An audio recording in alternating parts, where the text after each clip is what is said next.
Hello students, हमने अपने last 2 videos में आपको IELTS writing 2 that is essay writing के बारे में बहुत कुछ बताया। आई एम श्योर आपको एस्से राइटिंग के बारे में रेलेवेंट डिटेल्स पता हैं, राइट? आज मैं अपने एक्सपीरियंस से एक लिस्ट आपके लिए लेकर आई हूँ, अपने स्टूडेंट्स के साथ जो मेरा एक्सपीरियंस रहा है कि क्या मिस्टेक्स होती हैं, उनकी वजह क्या है और कैसे मोस्ट इफ़ेक्टिवली उन मिस्टेक्स और चैलेंजेस को हम टैकल कर सकते हैं। तो हमारा पहला चैलेंज होता है या इशू होता है मिस्टेक्स इन ग्रामर।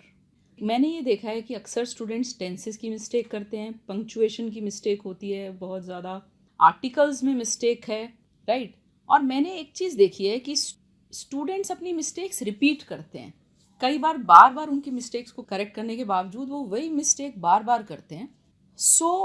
देखिए, पहली बात आपको ये समझना होगा कि as far as grammar is concerned एक ड्यू डिलीजेंस रिक्वायर्ड है। कोई शॉर्टकट्स नहीं है सक्सेस के लिए, ठीक है? यहाँ आप एक काम कर सकते हैं कि एक एक्सपर्ट की हेल्प ले सकते हैं और उस एक्सपर्ट से आप पूछ सकते हैं कि आपकी मिस्टेक्स कहाँ कहाँ होती हैं और गलत लिखने का सही वर्जन क्या है, राइट? ताकि आप राइटिंग की बहुत प्रैक्टिस करें, किसी एक्सपर्ट की हेल्प लें, उन एक्सपर्ट से कहें कि वो आपकी मिस्टेक्स निकालें और फिर उन मिस्टेक्स को आप कहीं नोट करें और उन्हें करेक्ट करें। यहाँ मैं सजेस्ट करूँगी कि आप जो रिपीटेडली बार बार मिस्टेक्स करते हैं उन्हें कहीं नोट कीजिए और एग्ज़ाम से पहले या अदरवाइज़ भी आप उन्हें करेक्ट कर सकते हैं। यहाँ मैं कुछ अच्छी ग्रामर की बुक्स आप रेफ़र कर सकते हैं। यूट्यूब पे बहुत मटेरियल है जो आपके ग्रामर के कॉन्सेप्ट्स को क्लियर कर सकता है। रेन एंड मार्टिन ये एक बुक आती है, बहुत पुरानी बुक है, जब मैं स्कूल में थी तब भी इसको पढ़ा जाता था। ये ग्रामर के सभी कॉन्सेप्ट्स आपको बहुत ही सिंपल तरीके से समझा सकती है। ये एक और ऑप्शन है आपके पास, राइट? हम एक लिस्ट ऑफ टॉपिक्स देख लेते हैं। अगर आपके पास बहुत ज़्यादा वक्त नहीं भी है तो आप इन टॉपिक्स को पढ़ सकते हैं। जिन्हें देखिए बिल्कुल बेसिक से ग्रामर को स्टार्ट करना है उन्हें तो सब कुछ पढ़ना चाहिए, बट ऐसे लोग जो कई साल मैंने ऐसे मेरे कई स्टूडेंट्स रहे हैं जो डॉक्टर्स रहे हैं या वर्किंग प्रोफेशनल्स हैं जिनको पढ़ाई छोड़े बहुत साल हो गए, उनकी नॉर्मल इंग्लिश ठीक ठाक है, बट फिर भी मैं उन्हें सजेस्ट करती हूँ कि वो कम से कम इन कॉन्सेप्ट्स पे अपनी मास्टरी रखें ताकि उनकी मिस्टेक्स कम से कम हो। और एक बात और ध्यान रखिए कि आइल्स राइटिंग में, इवन स्पीकिंग में भी, अगर ग्रामर की ट्रिवियल मिस्टेक्स करते हैं ना आप, तो आपकी पेनल्टी ज़्यादा होती है।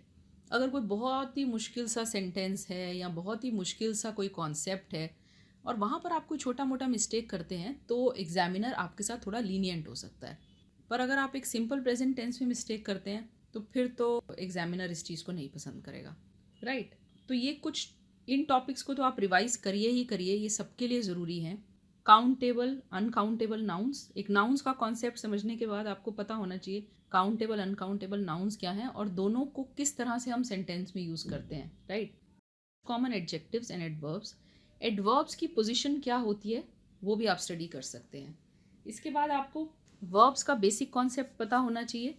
जो 3 मेन फॉर्म्स हैं वर्ब्स की, वो एटलीस्ट आपको कुछ इंपॉर्टेंट 50-60 इरेगुलर वर्ब्स की तो पता होनी ही चाहिए।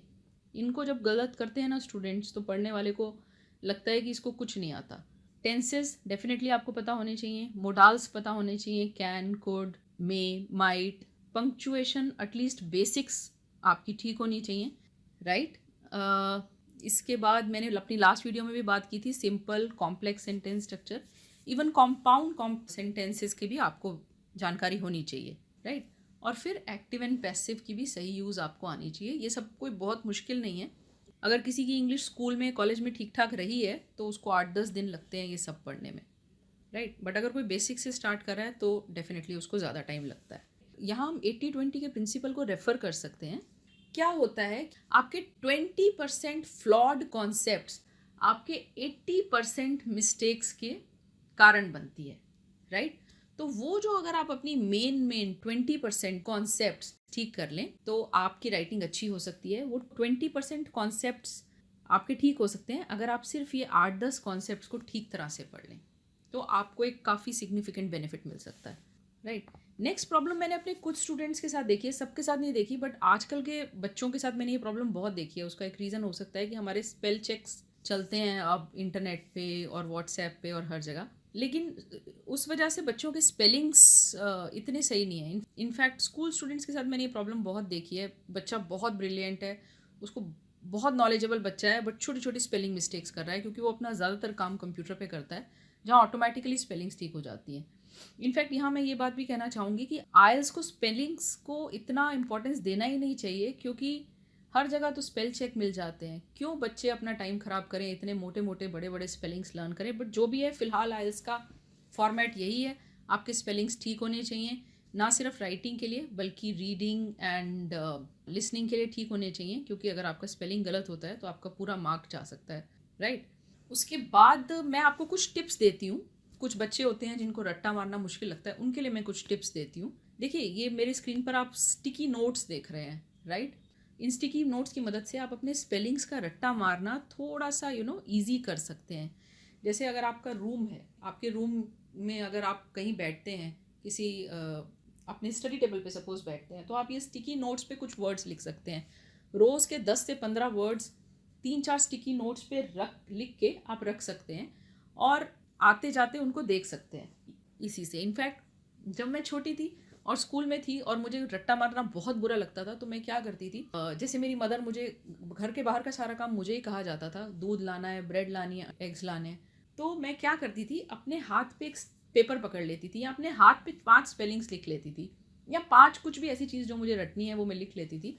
जाने से पहले मैं उसे देख लेती थी एक बार, और फिर चलते चलते चलते मैं उसको बोलती जाती थी। हमारा घर टॉप फ्लोर पे था, तो मैं सीढ़ी उतरती थी, तो सीढ़ी उतरते उतरते उसको मैं बड़बड़ाती जाती थी, और बाय द टाइम वो मेरा काम भी हो जाता था, राइट। मैं अपनी मदर को एग्स और ब्रेड वगैरह ला के दे देती थी, और घर आके जब मैं देखती थी तो मुझे वो स्पेलिंग्स या कुछ फॉर्मूला, मैं मैथ्स पढ़ती थी तो उसमें फॉर्मूला हो गया, या केमिस्ट्री में कोई इक्वेशन हो गई, वो मुझे याद भी हो जाती थी। तो ये करना मुझे बहुत फ़न लगता था, और मेरा काम भी हो जाता था।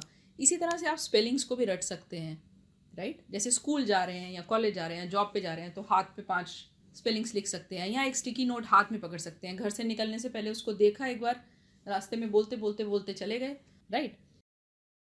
एक बड़ा इशू जो मैं आइल्स ऐसे राइटिंग में मैं देखती ही रहती हूँ, हमेशा हर स्टूडेंट के साथ ऑलमोस्ट आता है, कि मेरा ऐसे टाइम में कंप्लीट नहीं होता, मुझे 1 घंटा लग जाता है, कई लोगों को 1.5 घंटा भी लगता है एक ऐसे कंप्लीट करने में शुरुआत में। तो उसके लिए देखिए, एक तो ये है कि हमने कुछ शॉर्ट्स डाले हैं अपने वीडियोस में भी, हमने किस तरह से आपको टाइम को मैनेज करना चाहिए वो बताया है। आपको अपनी ऐसे राइटिंग की प्रैक्टिस बहुत इनिशियल फेज में नहीं, but once you practised a bit, आपको एक टाइमर के साथ ही करनी चाहिए। यहाँ अगेन बार बार मैं कहती हूँ, प्लानिंग ज़रूर करिए। अपने क्वेश्चन पेपर पे एक रफ स्पेस में आप प्लानिंग ज़रूर करिए, उसके बाद ही लिखना शुरू कीजिए। देखिए आपका कितना टाइम बचता है, राइट। एक बहुत इंपॉर्टेंट चीज़ है कि आपको कोई ऐसे राइटिंग में पंडित बनने की ज़रूरत नहीं है। अगर कोई एक ऐसा टॉपिक आता है जो जिससे आप इतना रिलेट नहीं कर पा रहे, और आपको नहीं समझ आ रहा कि इसमें मैं बहुत ज़्यादा तो नहीं है मेरे पास लिखने के लिए, तो भी आपको ना घबराने की ज़रूरत है, ना टाइम वेस्ट करने की ज़रूरत है, और आपके पास बहुत ज़्यादा मास्टरी नहीं भी है उस सब्जेक्ट पे, तो भी आपको जो आता है, समझ आता है, आप लिखिए। कोई भी आइल्स में आपसे ये नहीं एक्सपेक्ट करता कि आप बहुत ही हाईली टेक्निकल ऐसे लिख दें, राइट। मेनली आपकी इंग्लिश चेक की जाती है, मेनली प्लीज़ अंडरस्टैंड कि इररेलेवेंट चीज़ें नहीं लिखनी, बट ऐसा भी नहीं है कि टॉपिक पे आपकी कोर नॉलेज बहुत ही डीप हो, ऐसा नहीं है, राइट।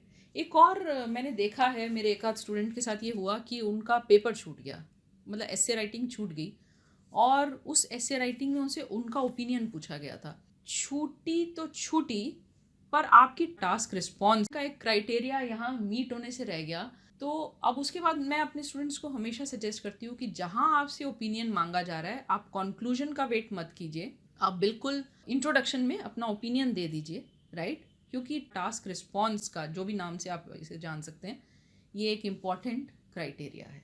आपका एक हिस्सा अनआंसर्ड रह जाएगा अगर आप अपना ओपिनियन कंक्लूजन के लिए छोड़ देते हैं बाई चांस, और फिर बाद में आपके पास टाइम नहीं बचता। सो यहाँ हमारा चैलेंज या इशू नंबर 3 भी हमने देखा, और कैसे उसको बेस्ट एड्रेस करना है ये भी बताया। आप हमारी प्लेलिस्ट पे जाकर कुछ सैम्पल एसेस के ऑडियो वीडियो देख सकते हैं। हमने बहुत अच्छी तरह से कुछ सैम्पल्स को समझाया है, प्लीज़ उन्हें स्टडी कीजिए। कैसे एसे के स्ट्रक्चर्स हो सकते हैं, कैसे राइटिंग करनी है, एसे का स्ट्रक्चर क्या हो सकता है, और कैसे एक एसे को आप एड्रेस कर सकते हैं, वो मैंने वहाँ लिखा है।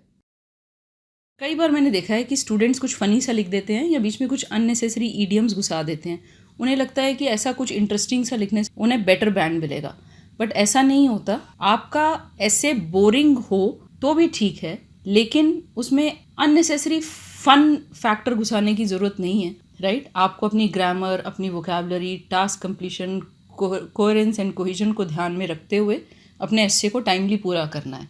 That's all.